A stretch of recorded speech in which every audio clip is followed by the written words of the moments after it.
नमस्कार साथियों, सब तक सरल शिक्षा यूट्यूब चैनल पर आप सभी का स्वागत है।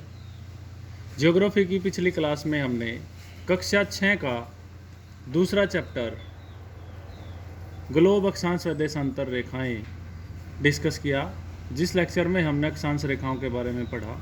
मुख्य अक्षांश रेखाएं कौन सी हैं, कर्क रेखा, मकर रेखा, उत्तरी ध्रुव और दक्षिण ध्रुव रेखाएं कौन सी है, ताप कटिबंध कैसे हैं, कैसे बनते हैं।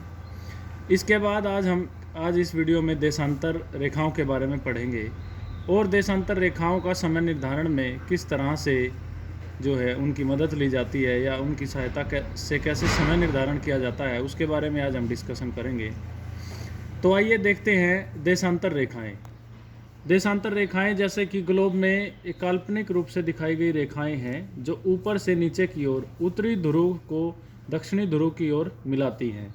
जिस तरह से आप वीडियो में देख सकते हैं, ये एक सेफ है समझने के लिए। जैसे आपने खरबूजा देखा है, खरबूजे में ऊपर बेल के सिरे से लेकर के लास्ट फूल के सिरे तक इस तरह की रेखाएं होती हैं जो ध्रुवों पर, ये देखिए ठीक उसी प्रकार से हमने जो है ना पृथ्वी पर ग्लोब पर काल्पनिक रेखाएं देशांतर के रूप में बनाई हैं, जो ध्रुवों से उत्तरी ध्रुव से निकलकर दक्षिणी ध्रुव तक हैं, ऊपर से नीचे की ओर लॉन्गिट्यूड है, खड़ी हुई रेखाएं।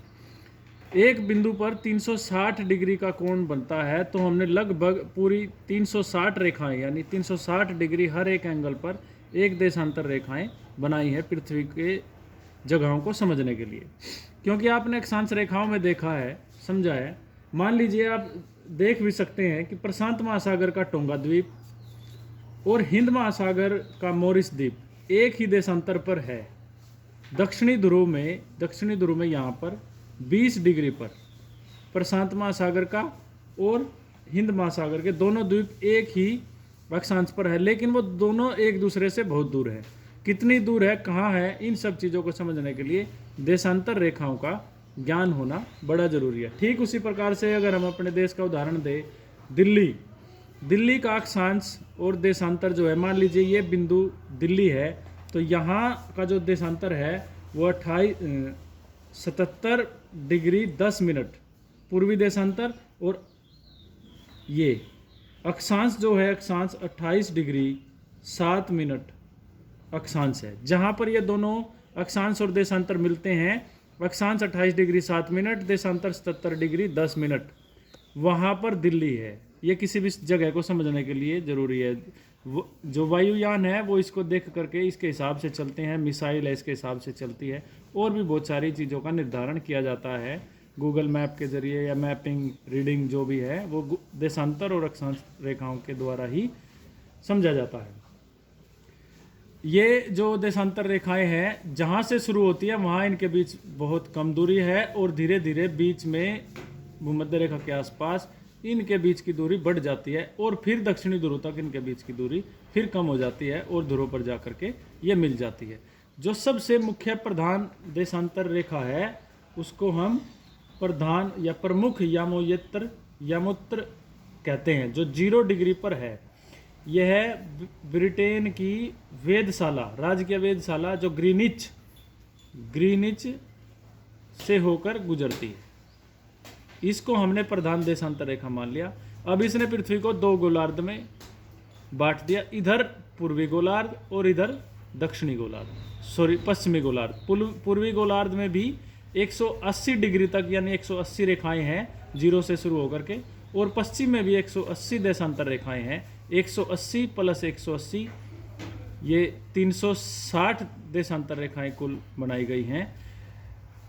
यहाँ 0 डिग्री जो देशांतर रेखा है वहाँ से लेकर के पूर्वी 180 डिग्री पूर्वी देशांतर और 180 डिग्री पश्चिमी देशांतर एक ही रेखा है, समझेगा आप ध्यान से। अब हम बात करते हैं कि किस तरह से देशांतर रेखाओं का समय निर्धारण में प्रयोग किया जाता है।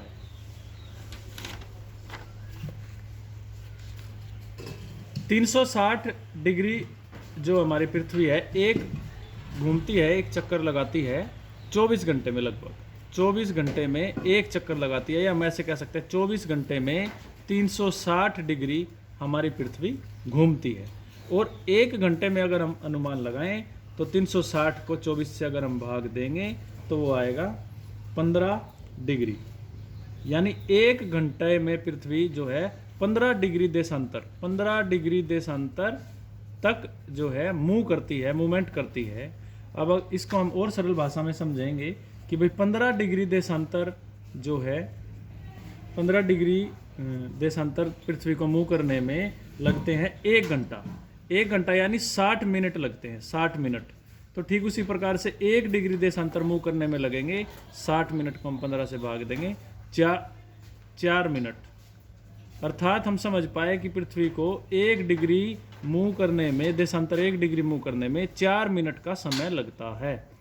अब आप इसको ग्लोब में अच्छे भली भांति समझ सकते हैं। मान लीजिए ये हमारा ग्लोब, ये देशांतर रेखाएं हैं, ये प्रमुख 0 डिग्री या 75 है। उसके बाद 1 डिग्री की जो रेखा है, यहाँ अगर सूर्य की किरणें सीधी पड़ी हुई हैं तो इस 1 डिग्री तक पहुँचने में या पृथ्वी को मूव करने में, घूमने में 4 मिनट का समय लगता है। उसके बाद अगली डिग्री तक पहुँचने में 8 मिनट का समय लगेगा। ठीक उसी प्रकार से 15 डिग्री देशांतर घूमने में 60 मिनट का समय लगता है 1 घंटे का। तो इस तरह से समय जो है वो मूव करता है। अगर ये जो 0 डिग्री जो देशांतर रेखा है, ये पूरा यहाँ से इसको प्रमुख या 75 या मानक समय रेखा, विश्व की मानक समय रेखा माना जाता है, जो ब्रिटेन के राजकीय वेधशाला से गुजरती है। अब हम भारत के संदर्भ में बात करते हैं। भारत का नक्शा कुछ इस प्रकार है। भारत जो है ग्लोब पर पूर्वी गोलार्ध और उत्तरी गोलार्ध में है। ये 0 डिग्री देशांतर रेखा, सॉरी ये 0 डिग्री देशांतर और ये 0 डिग्री अक्षांश, और यहाँ पर है भारत नीचे से ऐसे। भारत जो है अगर देशांतर में हम देखते हैं तो पूर्व की तरफ 68 डिग्री 7 मिनट की देशांतर है, और इधर आगे पूर्व में ही 97 डिग्री 25 मिनट की देशांतर तक भारत ऐसे फैला हुआ है। गुजरात से लेकर असम तक जो है ना भारत में लगभग 30 डिग्री देशांतर का अंतर है।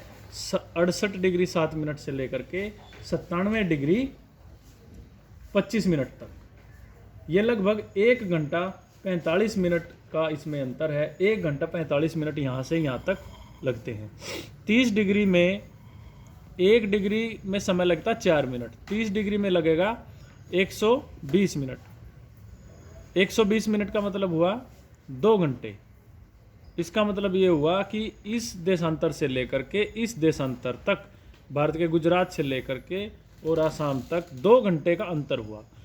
अब पूरे भारत में अलग अलग जगह अलग अलग समय हो, इस समस्या को दूर करने के लिए जो है एक बीचों बीच भारत के जो है ना प्रयागराज से इलाहाबाद से जो रेखा गुजरती है, यहाँ से और यहाँ दोनों के बीच में 82.5 डिग्री पूर्वी देशांतर को भारत की मानक समय रेखा माना गया, स्टैंडर्ड टाइम लाइन मान लिया गया। अब इस रेखा पर जो समय है वो पूरे भारत में जो है माना जाता है। पूरे भारत का समय एक हो, इसको सरल बनाने के लिए 82.5 डिग्री पूर्वी देशांतर जो भारत के जो है इलाहाबाद के प्रयागराज से गुजरती है जो रेखा, जो देशांतर रेखा, उसके समय को पूरे भारत में समझा जाता है। अब मैं आपको बताता हूँ कि किस प्रकार से जो है ग्लोब पर, विश्व के मानचित्र पर जो है समय आगे पीछे होता है। ये जो आप देख रहे हैं इस मैप में, ये विश्व का मानचित्र है। ये जो बिल्कुल 0 डिग्री ग्रीनिच लिखा हुआ है, ये इंग्लैंड से होकर के गुजरती है। यहाँ पर जो टाइम है, इसके बाद पूर्व की तरफ अगर हम चलते हैं तो हर 15 डिग्री पर 1 घंटा आगे हो जाता है, हर 15 डिग्री पर 1 घंटा आगे हो जाता है।